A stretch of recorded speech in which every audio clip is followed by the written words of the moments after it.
नमस्कार साथियों, उत्कर्ष क्लासेज के बीपीएससी प्लेटफॉर्म पर मैं पंकज आप सभी प्रतियोगी साथियों का एक बार फिर से हार्दिक स्वागत एवं अभिनंदन करता हूं। दोस्तों, बिहार की आगामी परीक्षाओं को ध्यान में रखते हुए हम प्रतिदिन एक महत्वपूर्ण टॉपिक को लेकर के आपके समक्ष उपस्थित होते हैं। उस पर बहुत सारी बातें करते हैं और वैसी बातें करते हैं जो आपके परीक्षा की दृष्टि से बहुत ही प्रासंगिक है, जो परीक्षा में पूछे जाने वाले हैं, जिनके पूछे जाने की संभावना अत्यधिक है। ठीक है, तो इसी कड़ी को आगे बढ़ाते हुए आज हमने एक और महत्वपूर्ण टॉपिक को चुना है। वो टॉपिक है भारत आने वाले विभिन्न विदेशी यात्री।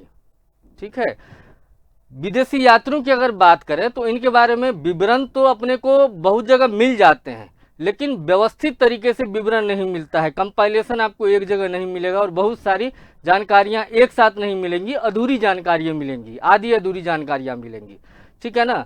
तो इसी समस्या से निजात पाने के लिए आप लोगों के पास हम आज एक बहुत ही महत्वपूर्ण चर्चा करने वाले हैं, जो भारत में प्राचीन काल से लेकर के और आधुनिक काल तक, प्राचीन काल मध्यकाल का सफर करते करते हम पहुंचेंगे आधुनिक काल तक, और प्राचीन काल से आधुनिक काल तक भारत में जितने भी विदेशी यात्री आए हैं, जो प्रमुख विदेशी यात्री थे, जिनका विवरण महत्वपूर्ण है, जिन्होंने महत्वपूर्ण बातें लिखी हैं अपने विवरणों में या बोली हैं, उनके बारे में हम आज चर्चा करेंगे। ठीक है, और जैसा कि आप जानते हैं कि यहाँ से परीक्षा में अक्सर सवाल पूछे जाते हैं। कभी मेगास्थनीज के बारे में पूछ लिया जाता है, कभी अब्दुल रज़ाक के बारे में पूछ लिया जाता है। तो इस तरह के बहुत सारे ऐसे विदेशी यात्री हैं जो भारत समय समय पे आए और उन्होंने भारतीय जीवन के बारे में जो है अपने यात्रा वृत्तांतों में जो है विवरण दिया है। ठीक है, तो आइए शुरू करते हैं। इस टॉपिक को बहुत ही ध्यान से करना है, क्योंकि यहाँ से परीक्षा में सवाल तो रहने ही रहने हैं। जैसा कि अगर आप प्रीवियस ईयर को एनालाइज करेंगे तो आपको देखने में मिल जाएगा कि यहाँ से सवाल पूछे ही जाते हैं, चाहे वो प्राचीन काल के विवरण से संबंधित कोई बात पूछी गई हो, चाहे वो मध्यकाल के विवरण संबंधित या आधुनिक काल के विवरण संबंधित कोई महत्वपूर्ण बात पूछ ली गई हो, लेकिन पूछे जाते हैं सवाल। तो बहुत ही ध्यान से इस टॉपिक को बिना स्किप किए हुए बहुत ही ध्यान से देखिए। ये टॉपिक बहुत ही रोचक भी है और बहुत मजा आने वाला है आज के इस सेशन में। तो चलिए शुरू करते हैं। जैसा कि हमने कहा कि प्राचीन काल से लेकर आधुनिक काल तक जितने भी भारत में महत्वपूर्ण लोग आए थे, उनके बारे में आज हम पढ़ने वाले हैं। तो उसमें अगर हम शुरुआत करें, जिन्होंने अपना विवरण दिया है, कहीं ना कहीं भारत के बारे में उन्होंने कुछ ना कुछ लिखा है, तो उसमें सबसे पहला नाम हम हेरोडोटस से शुरू करते हैं। ठीक है, हेरोडोटस जो है, इनको इतिहास का पिता भी बोला जाता है। ठीक है, इनको फादर ऑफ हिस्ट्री भी बोला जाता है, इतिहास का पिता। ठीक है ना, इतिहास का पिता भी बोला जाता है हेरोडोटस को। और इन्होंने हिस्टोरिका नामक ग्रंथ की रचना की। किसकी रचना की? हिस्टोरिका नामक ग्रंथ की रचना की। और इस ग्रंथ में इन्होंने जो है भारत और फारस के, फारस मतलब क्या? फारस मतलब ईरान। ठीक है, जो वर्तमान ईरान है, उसे प्राचीन काल में उस क्षेत्र को फारस नाम से संबोधित किया जाता था। ठीक है, तो हिस्टोरिका में जो है हेरोडोटस ने भारत और फारस के बीच जो संबंध थे उसका वर्णन किया है। ठीक है, तो याद रखेंगे, अक्सर परीक्षा में पूछा जाता है इतिहास का पिता कौन? हेरोडोटस। ठीक है, अब हम बात करते हैं मेगास्थनीज की। मेगास्थनीज बहुत ही जाना पहचाना नाम आपको लग रहा होगा, क्योंकि ये अक्सर इनके बारे में आपको देखने को मिलेगा, विवरण मिलेगा, लेकिन संपूर्ण चीज़ें नहीं मिलेंगी। तो आज हम उसके बारे में चर्चा करने वाले हैं। ठीक है, ये मेगास्थनीज जो थे, ये 302 से 298 ईसा पूर्व के आसपास जो है भारत में आए थे। ठीक है, 302 से 298 ईसा पूर्व के बीच में ये भारत की इन्होंने यात्रा की थी। ठीक है ना, ईसा पूर्व के बीच में। और ये सेल्यूकस निकेटर के राजदूत थे। कौन थे? सेल्यूकस निकेटर के राजदूत थे। ठीक है, और ये चंद्रगुप्त मौर्य के दरबार में, चंद्रगुप्त मौर्य कौन थे? चंद्रगुप्त मौर्य मौर्य साम्राज्य के संस्थापक थे। मौर्य साम्राज्य के संस्थापक थे कौन? चंद्रगुप्त मौर्य। तो चंद्रगुप्त मौर्य के दरबार में जो है सेल्यूकस निकेटर के राजदूत के रूप में इन्होंने अपने जीवन के महत्वपूर्ण 14 वर्ष बिताए थे। कितने वर्ष बिताए थे? 14 वर्ष बिताए थे। ठीक है, और इन्होंने इंडिका नामक ग्रंथ की रचना की। किसकी रचना की? इंडिका नामक ग्रंथ की रचना की। ये बहुत ही महत्वपूर्ण सवाल है जो परीक्षा में अक्सर पूछा जाता है कि इंडिका की रचना किसने की थी? तो इंडिका की रचना मेगास्थनीज ने की थी, ठीक है ना। और चूंकि मौर्य साम्राज्य का केंद्र कहाँ था? चंद्रगुप्त मौर्य के समय मौर्य साम्राज्य का केंद्र था पाटलिपुत्र, जिसे हम आधुनिक पटना के रूप में जानते हैं, ठीक है ना। तो इंडिका में जिसको मेगास्थनीज ने लिखा था उसने पाटलिपुत्र की चर्चा की है और उसमें पाटलिपुत्र के बारे में जो है पोलीब्रोथा जो है नाम का जिक्र है। किस नाम का जिक्र है? पोलीब्रोथा या पालिम्ब्रोथा, ठीक है। तो इसे ध्यान रखेंगे, ये सवाल पूछे जा सकते हैं कि पाटलिपुत्र को जो है मेगास्थनीज ने किस नाम से संबोधित किया है? तो पोलीब्रोथा नाम से संबोधित किया है, ठीक है। एक और महत्वपूर्ण चीज जानने वाली है कि ये जो इंडिका का विवरण है, यह इंडिका का विवरण पूर्णतः प्रमाणिक नहीं माना जाता है, ठीक है ना। क्यों? क्योंकि इसकी पांडुलिपियां नहीं मिली हैं, ठीक है। इसकी पांडुलिपियां मिली नहीं है अभी, लेकिन कुछ जो विदेशी यात्री रहे हैं उनके विवरणों में यह बताया गया है कि मेगास्थनीज ने इंडिका में अमुक बातें लिखी है। तो उसी के आधार पे जो है मेगास्थनीज के इंडिका में संबंधित उल्लिखित जो बातें हैं उसकी चर्चा दुनिया में लोग करते हैं, ठीक है ना। तो पाटलिपुत्र के बारे में जो है इसने बताया कि मेगास्थनीज ने कि पाटलिपुत्रा जो है वो क्या है? भारत का सबसे बड़ा शहर है। भारत का सबसे बड़ा शहर जो है कौन है?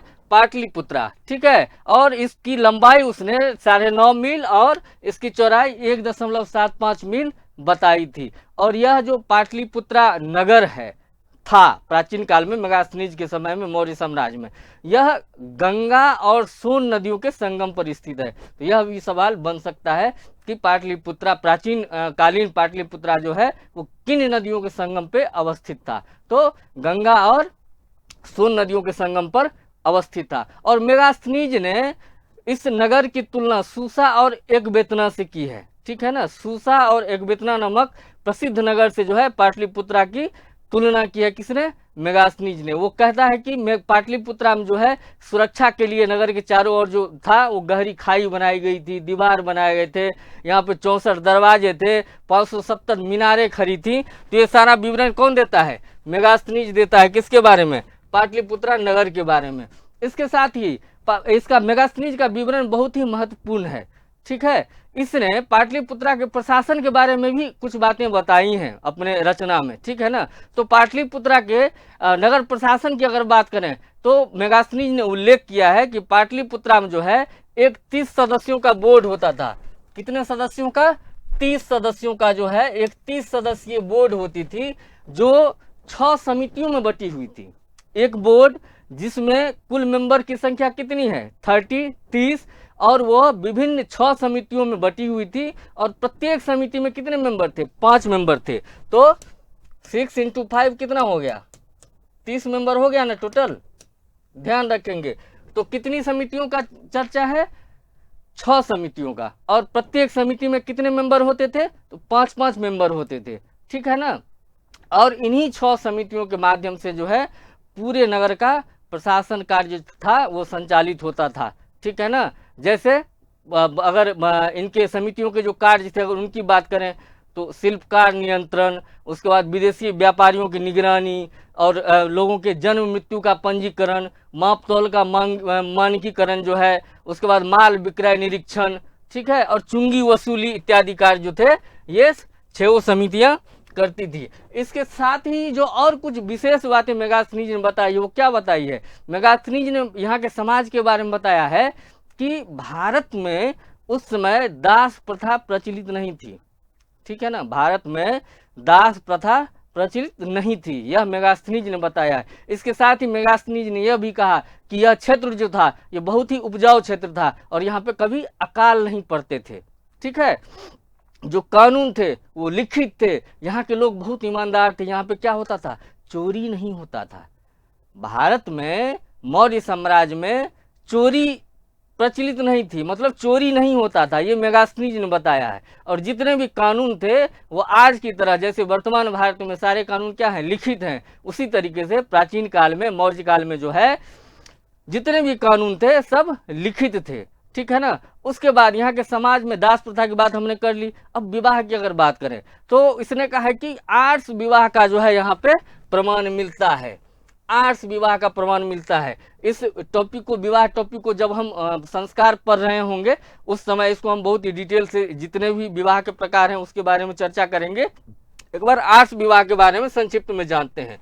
ये आर्ट्स शब्द जो है ये ऋषि शब्द से इसकी उत्पत्ति हुई है, ठीक है। ऋषि शब्द से उत्पत्ति हुई है आर्ट्स विवाह के। और ये आर्ट्स विवाह जो होता था इसमें क्या होता था, जो वर होता था, वर पक्ष जो होता था वो कन्या के पिता को क्या करता था, एक जोड़ी गाय और एक जोड़ी बैल जो है उपहार के रूप में देता था। लेकिन ध्यान रखना यह महत्वपूर्ण है कि यह वधू का कीमत नहीं होता था, ये कन्या का मूल्य नहीं होता था, ये उपहार स्वरूप दिया जाता था कि वो धार्मिक और कृषि जैसे कार्यों को जो कन्या के पिता हैं वो संचालित करें, ठीक है। और इसके एवज में, चूंकि मैंने क्या कहा कि आर्ट शब्द की उत्पत्ति ही ऋषि शब्द से हुई है, तो ऋषियों को, ऋषि के हाथ में, मतलब विद्वान व्यक्तियों के हाथ में कन्या के जो पिता थे वो अपनी पुत्री का हाथ देते थे, ठीक है। और जो वर होते थे वो क्या करते थे, एक जोड़ी गाय और एक जोड़ी बैल जो है वो देते थे कन्या के पिता को। इस प्रकार यह जो था, यह विवाह जो था आर्ट्स विवाह, यह धर्म सम्मत विवाह था, ठीक है ना, यह धर्म सम्मत विवाह था। विवाह के कई प्रकार हैं, जैसे दैव विवाह, ब्रह्म विवाह, पिशाच विवाह, तो उन सब पे हम चर्चा करेंगे जब विवाह टॉपिक पढ़ रहे होंगे उस समय में, ठीक है। उसके बाद दास प्रथा की चर्चा की, आर्ट्स विवाह की चर्चा की कि आर्ट्स विवाह का संकेत मिलता है। उसके बाद मेगास्थनीज ने क्या कहा कि यहाँ पे सती प्रथा का कोई उल्लेख नहीं है। मतलब प्राचीन भारत में मौर्य काल तक क्या था, सती प्रथा का भारत में अस्तित्व नहीं था, मतलब सती प्रथा नहीं प्रचलित नहीं थी, ठीक है ना।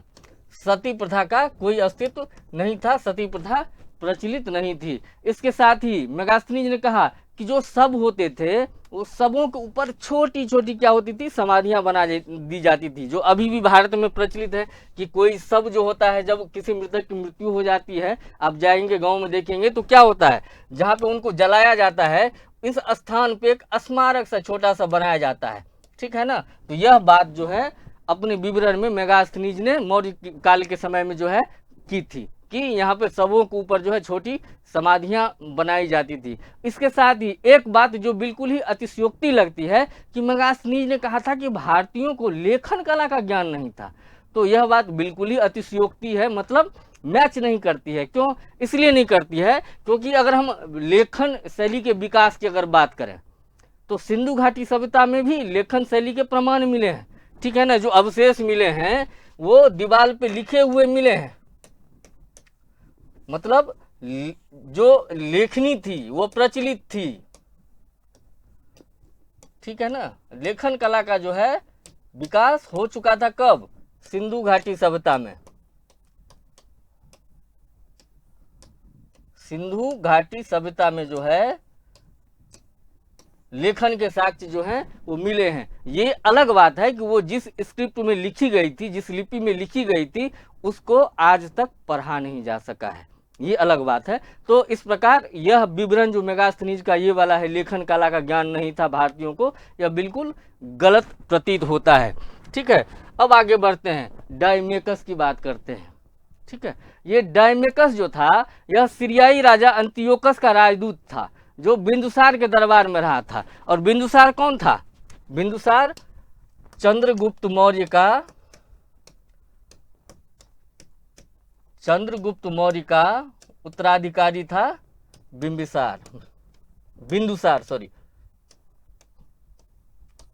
ये बिंदुसार कौन था? चंद्रगुप्त मौर्य का उत्तराधिकारी था। और ये बिंदुसार अशोक का, भारत के महान मौर्य शासक सम्राट अशोक के पिता भी थे, ठीक है। तो जो डायमेकस था वह इनके दरबार में रहा था। तो और इनके बिंदुसार के दरबार में डायमेकस के रहने से, क्योंकि वो क्या था, राजदूत था किसका? सीरिया के राजा अंतियोकस का। तो यह यूनानी मैत्रीपूर्ण, भारत और यूनान के बीच में मैत्रीपूर्ण संबंधों का जो है यह प्रमाण भी है, ठीक है ना। इसके साथ ही एक महत्वपूर्ण जानकारी जो अक्सर परीक्षा में पूछी जाती है कि किस देश के राजा के से बिंदुसार ने जो है वह मदिरा की मांग की थी। इतिहास में उल्लेख है बिंदुसार के संबंध में कि बिंदुसार ने डायमेकस के माध्यम से जो है सीरियाई राजा अंतियोकस से एक मदिरा की बोतल, सूखी अंजीर और एक दार्शनिक की मांग की थी। तो उसके एवज में उपलब्ध क्या हुआ कि वहां से अंतियोकस जो था उसने मदिरा भेज दी, अंजीर भी भेज दी, लेकिन दार्शनिक को नहीं भेजा।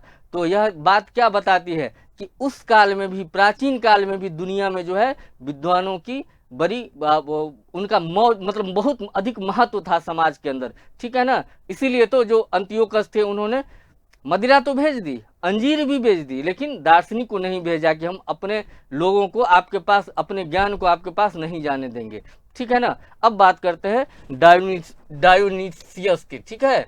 डायोनीसियस जो है यह मिस्र नरेश टॉलेमी फिलाडेल्फस का राजदूत था और ये राजा अशोक के दरबार में, सम्राट अशोक के दरबार में जो है, मौर्य शासक अशोक के दरबार में यह रहा था।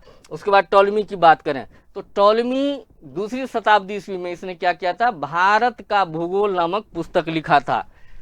भारत का भूगोल, यह अक्सर परीक्षाओं में पूछा जाता है, ठीक है। तो इसे याद रखेंगे कि टॉलेमी ने दूसरी शताब्दी में भारत का भूगोल नामक पुस्तक की रचना की थी, ठीक है। अब बात करते हैं प्लिनी की। तो प्लिनी महत्वपूर्ण क्यों है? प्लिनी को इसलिए दुनिया जानती है क्योंकि इसने नेचुरल हिस्टोरिका की रचना की थी, ठीक है। नेचुरल हिस्टोरिका नामक ग्रंथ की रचना किसने की थी? प्लिनी ने की थी। यह सवाल भी परीक्षा में पूछा जाता है। किस भाषा में की थी? लैटिन भाषा में की थी। नेचुरल हिस्टोरिका की रचना लैटिन भाषा में की थी। किसने की थी? प्लिनी ने की थी। और इस रचना में जो है नेचुरल हिस्टोरिका में भारत और इटली के व्यापार का वर्णन है। भारत और इटली के व्यापार का वर्णन है। इसके साथ ही पशु पक्षियों और खनिजों का भी इसमें वर्णन मिलता है, ठीक है ना। उसके बाद एक महत्वपूर्ण ग्रंथ की बात करते हैं, पेरिप्लस ऑफ द एरिथ्रियन सी, ठीक है। यह एक अज्ञात लेखक के द्वारा लिखा गया था। मतलब इस ग्रंथ को किसने लिखा था, पेरिप्लस ऑफ द एरिथ्रियन सी को, यह उल्लेख कहीं नहीं मिलता है। पता अब तक नहीं चला है कि इसकी रचना किसने की थी, ठीक है। तो इसलिए माना जाता है किसी अज्ञात लेखक ने इसकी रचना की थी, यूनानी भाषा में लिखी थी। लेकिन यह महत्वपूर्ण क्यों है? महत्वपूर्ण इसलिए है कि इस ग्रंथ के अंदर भारतीय बंदरगाहों और व्यापार की जाने वाली वस्तुओं की चर्चा है, रोम से व्यापार किए जाने की चर्चा है, ठीक है। भारत के विभिन्न समुद्री तटों की चर्चा है, ठीक है। तो इसलिए यह जो है महत्वपूर्ण हो जाता है, ठीक है। अब कुछ अन्य लेखक की बात करते हैं। तो कुछ अन्य लेखकों में जो है एरियन, इन्होंने सिकंदर की जो है जीवनी लिखी थी, ठीक है। सिकंदर की जीवनी का क्या नाम था? एनाबिसस। इसको किसने लिखा था? एरियन ने लिखा था। इसके साथ ही प्लूटार्क ने जो रचना की थी उसका नाम है लाइव्स। लाइव्स की रचना किसने की थी? प्लूटार्क ने की थी, ठीक है। और इसने चंद्रगुप्त को एंड्रोकोटस कहा था। यह एक महत्वपूर्ण फैक्ट है। चंद्रगुप्त को एंड्रोकोटस, अक्सर ये सब परीक्षा में सवाल यह पूछा जाता है कि एंड्रोकोटस के नाम से कौन जाना जाता है। तो एंड्रोकोटस के नाम से चंद्रगुप्त मौर्य जाना जाता है, ठीक है ना। उसके बाद जस्टिन ने एपिटोन नामक ग्रंथ लिखी थी। कौन सी ग्रंथ लिखी थी? एपिटोन। ध्यान रखेंगे, जस्टिन ने एपिटोन नाम की ग्रंथ लिखी थी और इसमें उसने चंद्रगुप्त को जो है सेंड्रोकोटस कहा था। क्या कहा था? सेंड्रोकोटस।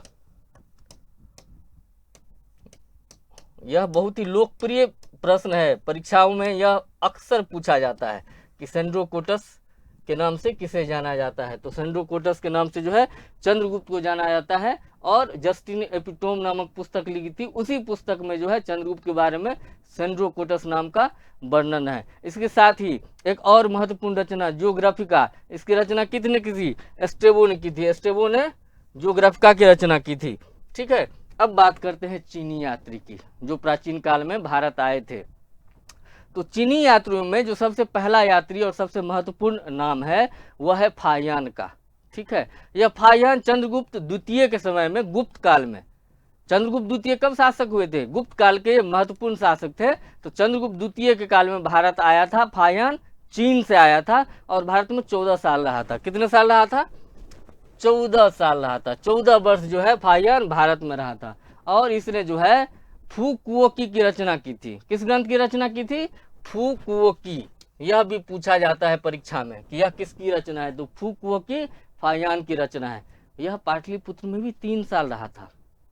पाटलिपुत्र में फाहियान 3 बरस अपने बिताए थे, ठीक है ना। और अशोक के राजप्रसाद का वर्णन करते हुए इसने कहा था कि यह देव निर्मित है। इतना सुंदर भवन जो है, इतना सुंदर जो राजप्रसाद बोला जाता है भवनों को, महलों को, तो इतना सुंदर राजप्रसाद जो है वह मनुष्य नहीं बना सकता है, ऐसा फाहियान ने अपने विवरण में बताया है। और जो अशोक का जो महल था, राजप्रसाद था, उसको देव निर्मित, देवताओं के द्वारा जो है निर्मित बताया है। उसके साथ ही उसने इस समय पाटलिपुत्र में जो है सुविख्यात अस्पताल, बौद्ध विहार और रथ यात्रा का भी वर्णन किया है। इसने कहा कि उस समय भारत में पाटलिपुत्र क्षेत्र में जो है रथ यात्रा निकाली जाती थी। जो प्रजा थी पाटलिपुत्रा की वो बहुत ही सुखी संपन्न थी, ठीक है ना। और इसने नालंदा और राजगिरी की यात्रा भी की थी। राजगिरी मतलब राजगीर को ही राजगिरी बोला जाता था प्राचीन काल में, ठीक है। तो इसने फाहियान ने नालंदा और राजगीर की यात्रा की थी। ध्यान रखेंगे, यहाँ से सवाल पूछे जाते हैं। उसके बाद यह हम बात करते हैं यात्रियों के राजकुमार की। यात्रियों के राजकुमार कौन? हुएनसांग, हुएनसांग या युआन चांग, ठीक है। ये भी चीनी यात्री थे, नाम से ही पता चल रहा है कि यह भारत के तो नहीं थे।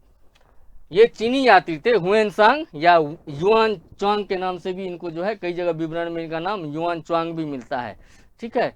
यह भी 14 से 16 साल के बीच में भारत में अपने बिताए थे। अपने जीवन के 14-16 वर्ष इसने भारत में ही इन्होंने बिताया था, ठीक है। इन्हें यात्रियों का राजकुमार कहा जाता है। और इन्होंने एक महत्वपूर्ण रचना की थी जिसमें 138 देशों का विवरण है, ठीक है। उस रचना का नाम क्या है? उस रचना का नाम है सीयू की।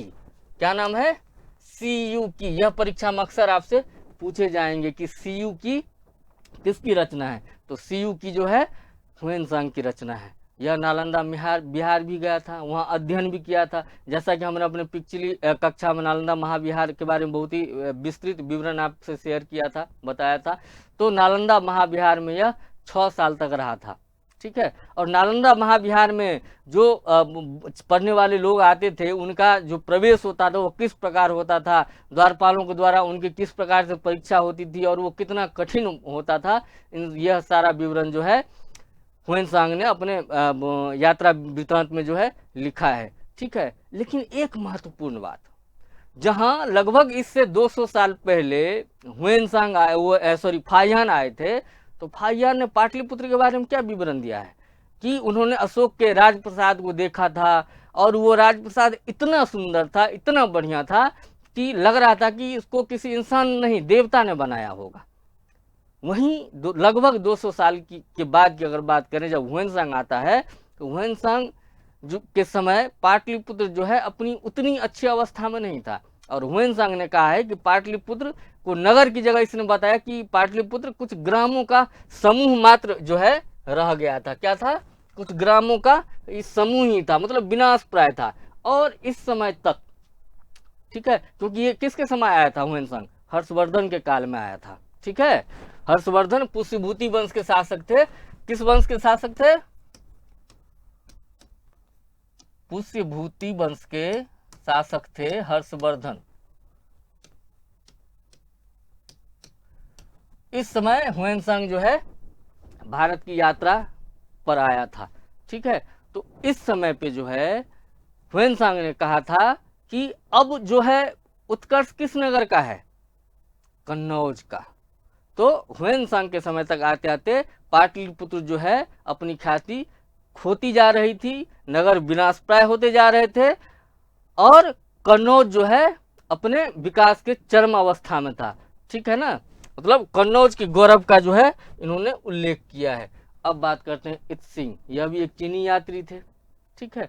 और यह नालंदा और विक्रमशिला महाविहार की उन्होंने यात्रा की थी और वहाँ की शिक्षा व्यवस्था और बौद्ध धर्म के संबंध में जो है इन्होंने अपने विवरण में बताया है। इसके साथ ही एक और महत्वपूर्ण नाम है मातवान लिन, ठीक है। तो यह मातवान लिन जो थे यह हर्षवर्धन के पूर्वी अभियानों का जो है वर्णन करता है। किसके अभियानों का? हर्षवर्धन के पूर्वी अभियानों का जो है विवरण कौन देता है? मातवान लिन। इसके साथ एक और नाम चाओजुकुआ। ये चौजू कुआ जो है यह चोलकालीन इतिहास का वर्णन करता है। किसका वर्णन करता है? चोलकालीन इतिहास का वर्णन करता है। कौन? चौजू कुआ। ठीक है।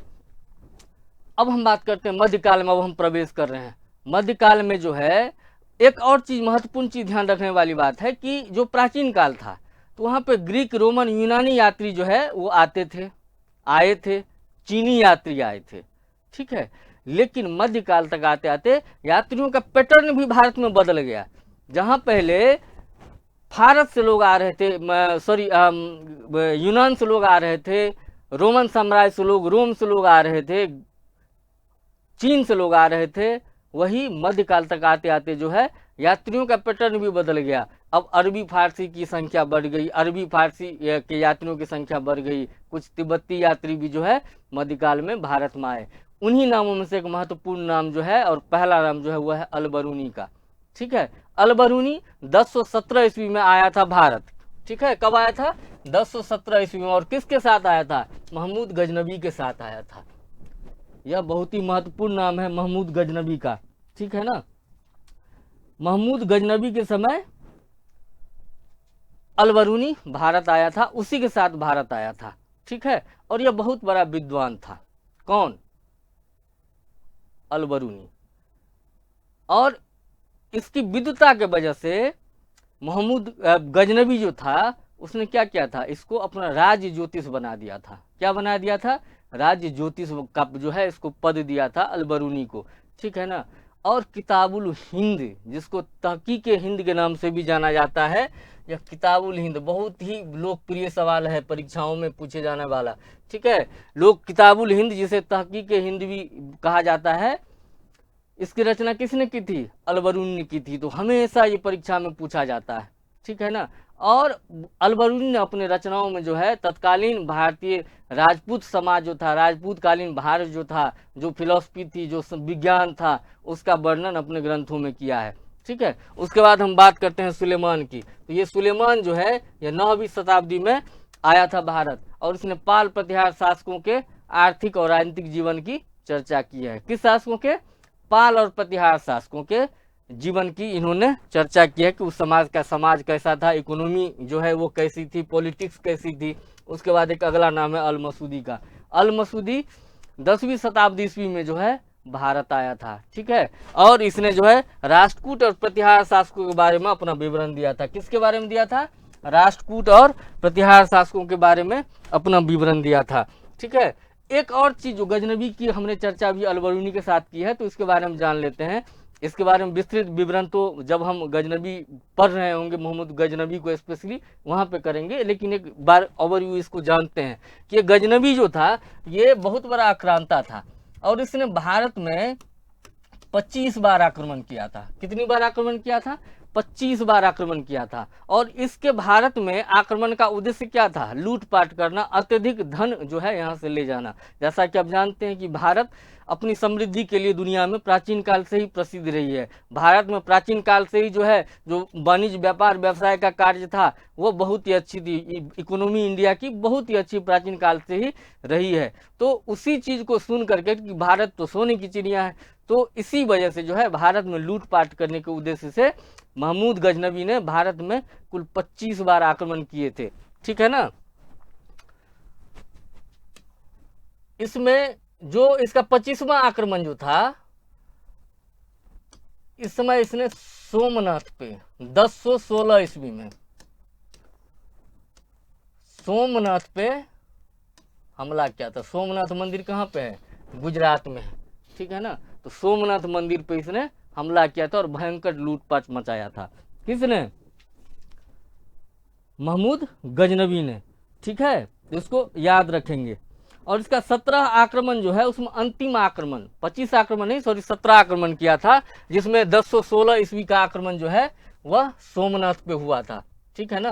कुल 17 आक्रमण में 16वां आक्रमण जो था वो सोमनाथ पे हुआ था। ठीक है।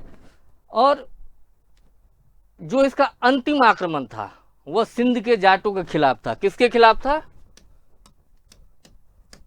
सिंध के जाटों के खिलाफ था इसका अंतिम आक्रमण। ठीक है। उसी समय में इसके दरबार का जो इतिहासकार था, एक महत्वपूर्ण व्यक्ति था उत्तबी। क्या नाम था? उत्तबी। यहाँ से भी सवाल पूछे जाते हैं। यह उत्तबी कौन था? यह इसका दरबारी इतिहासकार था। ठीक है, किसका? महमूद गजनवी का। महमूद गजनवी का राज ज्योतिष तो हो गया अपना अलबरूनी, ठीक है, और ये इसके दरबारी इतिहासकार थे, दरबार में इतिहास लिखते थे, ठीक है ना। और इसने किताब उल यामनी की रचना की थी। किसकी रचना की थी? किताब उल यामिनी। किताब उल यामिनी की जो है रचना की थी किसने? उत्बी ने। इसके साथ ही इसी समय का एक महत्वपूर्ण व्यक्ति था बैहाकी, जिसे पूर्व का पेप्स कहा जाता है। बैहाकी। ये सारे ऐसे तथ्य हैं जो आपको परीक्षा में देखने को मिलेंगे, ठीक है, तो इसे ध्यान रखना है। बैहाकी, इसे पूर्व का पेप्स कहा जाता है, ठीक है। तो आपसे परीक्षा में पूछा जाएगा कि पूर्व का पेप्स के रूप में कौन जाना जाता है, तो पूर्व का पेप्स के रूप में बैहाकी जाना जाता है, ठीक है। और इसने तारीख सुबुक्तगीन की रचना की थी। किसकी रचना की थी? तारीख ए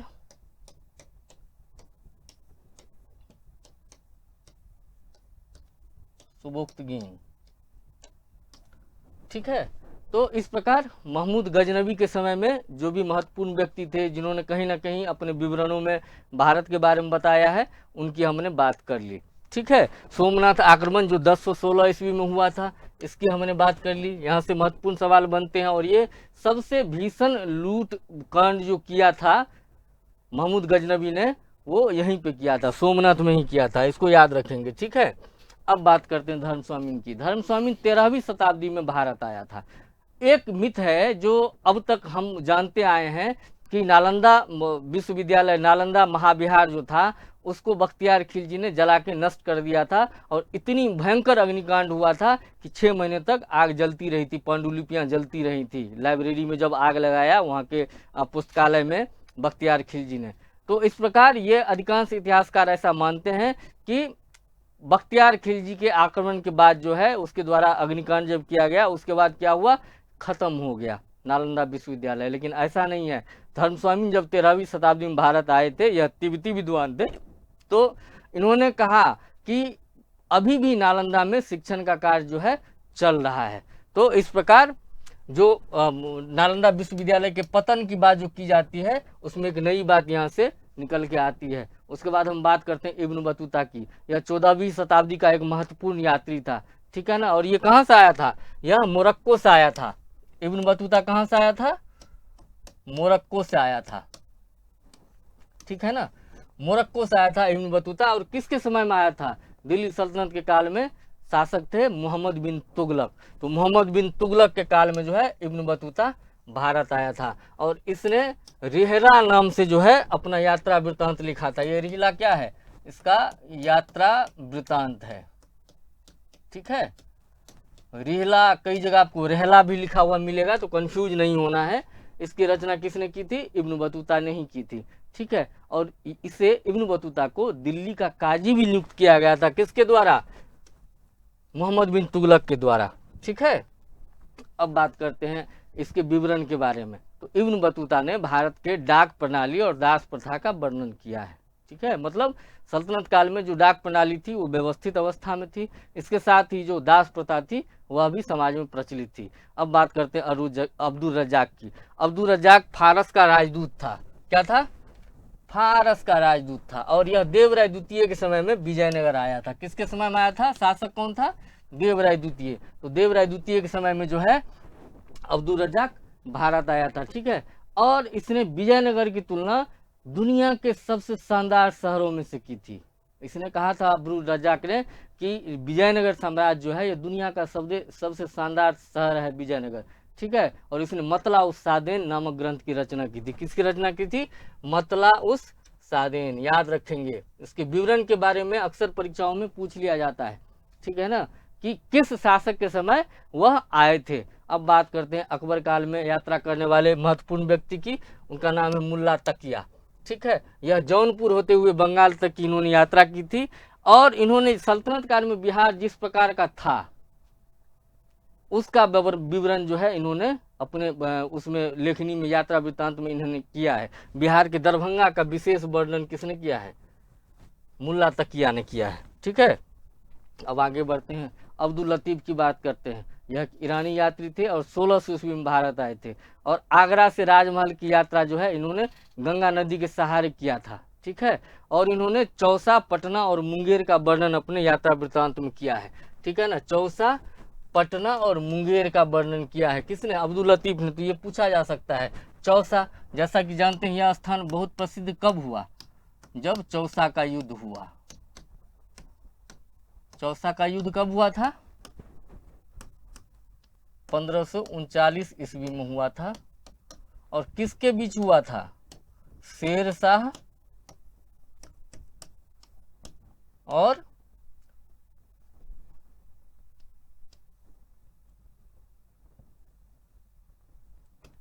हुमायूं के बीच।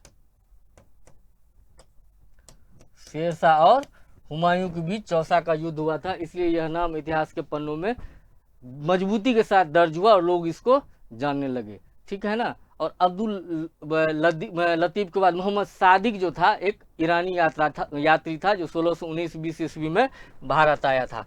ठीक है, मोहम्मद सादिक, और इसने सुबह सादिक नामक ग्रंथ की रचना की थी। यह क्या था? एक ईरानी यात्री था। ठीक है, ये सुबह सादिक कौन था? मोहम्मद सादिक कौन था जिसने सुबह सादिक की रचना की थी? यह एक ईरानी यात्री था और इसने पटना के गौरव का जो है उल्लेख किया है। उसके बाद हम फारसी साहित्य की अगर बात करें तो फिरदौसी जो थे इन्होंने शाहनामा की रचना की थी। ठीक है, किसकी रचना की थी? शाहनामा की रचना की थी फिरदौसी ने। और शाहनामा को, यह शाहनामा जो है इसको फारस का महाभारत, फारस का महाभारत भी शाहनामा को कहा जाता है। इसके साथ ही मिनहाज उस सिराज की रचना तबकात ए नासरी, अक्सर पूछा जाता है कि तबकात ए नासरी की रचना किसने की थी? तो मिनहाज उस सिराज ने तबकात ए नासरी की रचना की थी। इसके साथ ही जयद्दीन बर्नी ने तारीख फिरोजशाही की रचना की थी। किसकी रचना की थी? तारीख फिरोजशाही की रचना किसने की थी? जयद्दीन बर्नी ने। यह सवाल अक्सर परीक्षाओं में पूछा जाता है। अब बात करते हैं विजयनगर और बहमनी साम्राज्य में जो कुछ और महत्वपूर्ण यात्री आए थे उनकी। तो एक तो मार्को पोलो आए थे 13वीं शताब्दी में। ठीक है ना, यह वेनिस के इटली के यात्री थे और इन्होंने पांड्य साम्राज्य के धन वैभव का वर्णन किया है। ठीक है, कहाँ के यात्री थे मार्को पोलो? इटली के यात्री थे। वेनिस इटली के यात्री थे और उन्होंने पांड्य साम्राज्य के बारे में अपना महत्वपूर्ण विवरण दिया है। ये बहुत महत्वपूर्ण हो जाता है परीक्षा की दृष्टि से। ठीक है, अब एक अन्य नाम निकोलो कोंटी, ये भी इटली के यात्री थे और यह देवराय प्रथम के समय जो है विजयनगर की इन्होंने यात्रा की थी। निकोलो कोंटी इटली से आए थे और देवराय प्रथम के समय में आए थे विजयनगर, और इन्होंने विजयनगर के बारे में बताया। विजयनगर 60 मील के घेरे में जो है फैला हुआ था। ठीक है, इसके बाद एक अन्य महत्वपूर्ण नाम है डोमिंगो पायस का। डोमिंगो पायस किसके समय में आया था? कृष्णदेव राय के समय में। विजयनगर साम्राज्य में सबसे प्रसिद्ध नाम किस शासक का है? कृष्णदेव राय का। तो कृष्णदेव राय के समय में ही जो है डोमिंगो पायस भारत आया था। कृष्णदेव राय ने अमुक्त मालिदा की रचना की थी। ठीक है, अमुक्त मालिदा नामक ग्रंथ की रचना किसने की थी? कृष्णदेव राय ने की थी। तो इन्हीं के समय जो है डोमिंगो पायस भारत आया था। ठीक है, और डोमिंगो पायस ने विजयनगर को जो है रोम से भी बड़ा बताया था, रोम के समान बताया था, उससे बड़ा बताया था। और रोम में जिस तरीके से व्यवस्थित चीजें थी, नगर थे, उसी से इसकी तुलना इसने की है। अब बात करते हैं बारबोसा की। ठीक है, बारबोसा जो था यह भी कृष्णदेव राय के समय में आया था। कब आया था? कृष्णदेव राय के समय में आया था। ठीक है, और बारबोसा ने अपने विवरण में विजयनगर के धार्मिक स्वतंत्रता, हीरों के व्यापार और इसकी सघन आबादी की बात की थी। इसने कहा था कि यहाँ पे आबादी बहुत, पॉपुलेशन बहुत अधिक है, डेंसिटी बहुत अधिक है यहाँ की। ठीक है ना, और हीरों के व्यापार की इसने बात की थी। बारबोसा ने विजयनगर में हीरों के व्यापार का जो है वर्णन किया है। ठीक है, तो इस फैक्ट को ध्यान रखेंगे, यहाँ से अक्सर सवाल बन सकते हैं। अब बात करते हैं सीजर फ्रेडरिक की। यह कब आया था? सदाशिव राय के समय में आया था।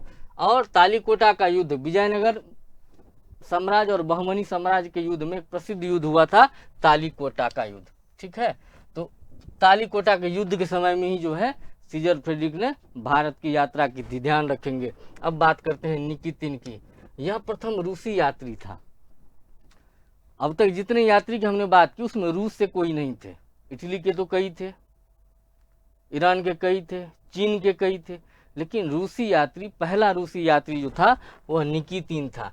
ठीक है, यह 1470 ईस्वी में इसने भारत की यात्रा की थी और यह प्रथम रूसी यात्री था जिसने भारत का जो है यात्रा किया था।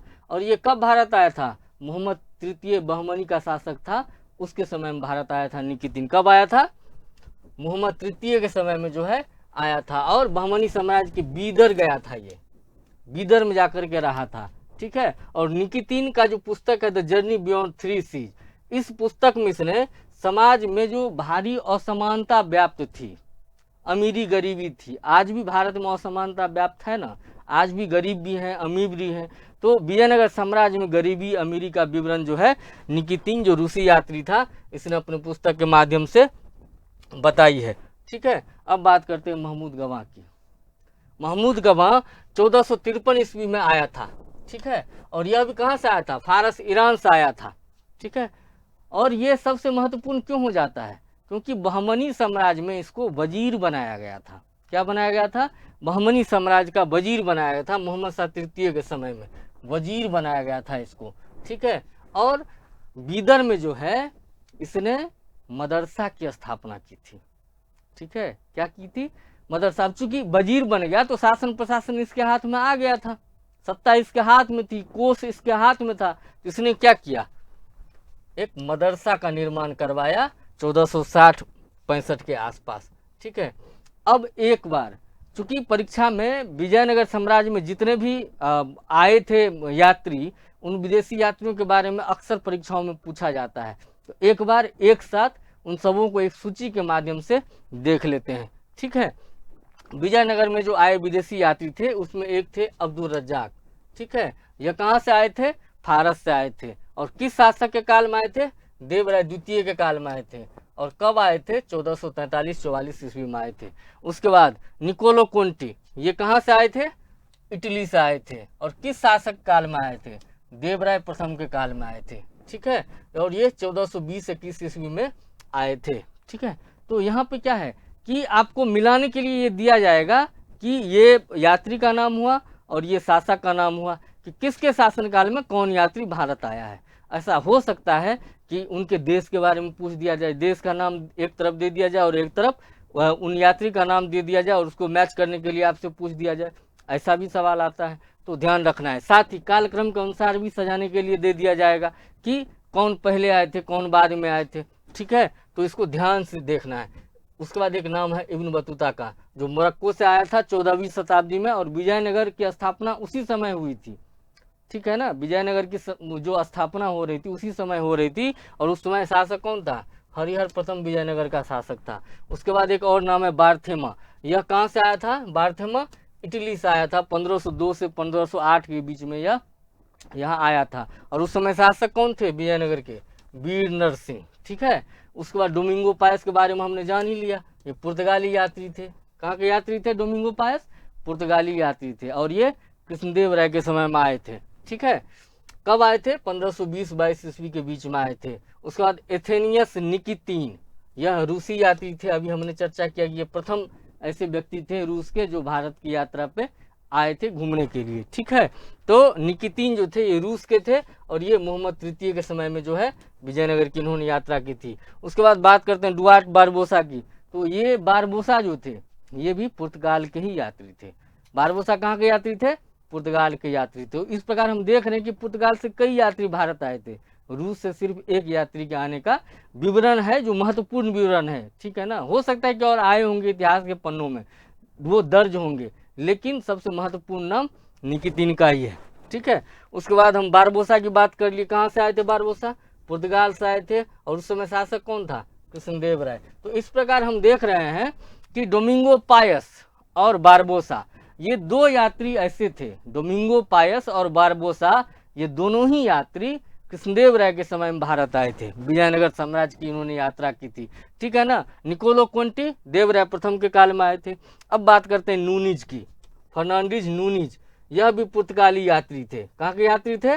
पुर्तगाली यात्री थे। और ये किसके शासनकाल में भारत आए थे? अच्युत देव राय के शासनकाल में भारत आए थे। याद रखना है, ये सवाल बहुत ही महत्वपूर्ण हो जाता है, यहाँ से अक्सर सवाल आपको देखने को मिलेंगे। उसके बाद एक और नाम है सीजर फ्रेडरिक का। ये सीजर फ्रेडरिक कहाँ से आए थे? इटली से आए थे, ठीक है। और सदाशिव राय के समय में भारत की इन्होंने यात्रा की थी।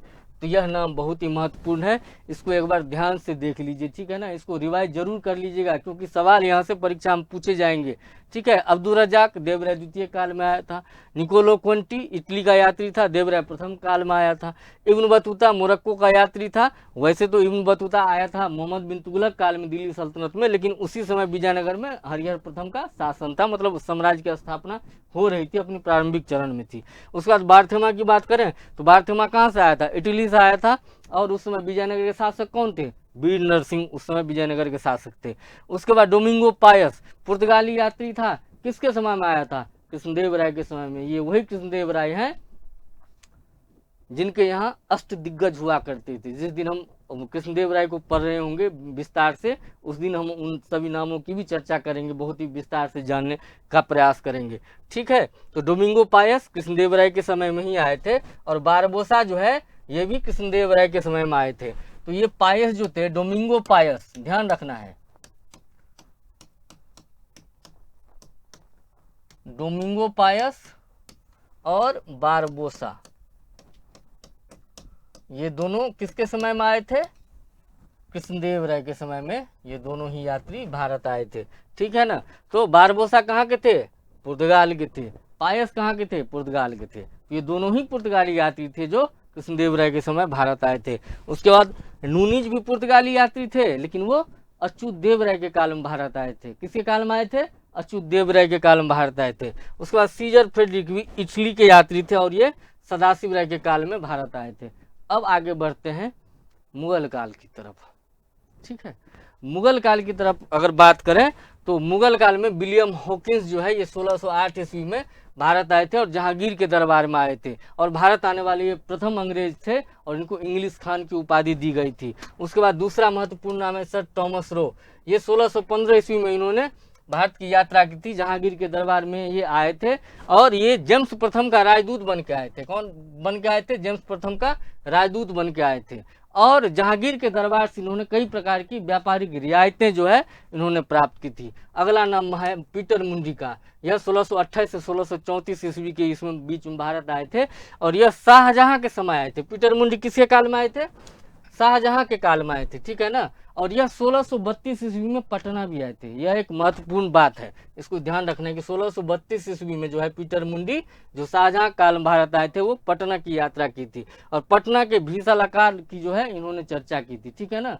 पटना के भीषण अकाल की इन्होंने चर्चा की थी। और पटना के प्रसिद्ध मयूरपंखी कश्तियों का भी इन्होंने क्या किया था? वर्णन किया था। और पटना को इन्होंने अंतर्राष्ट्रीय व्यापार का प्रधान केंद्र बताया था, ठीक है। अब बात करते हैं फ्रांसवा बर्नियर की। तो ये शाहजहां और औरंगजेब के समय आए थे। यह पेशे से क्या थे? चिकित्सक थे। और इन्होंने एक महत्वपूर्ण ग्रंथ की रचना की थी, उसका नाम है travels in the Mughal empire, ठीक है।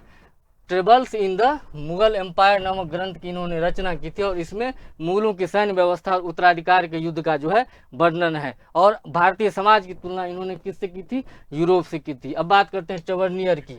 तो यह यात्री फ्रांसीसी जौहरी था और यह 6 बार भारत की यात्रा किया था, ठीक है ना। कितनी बार?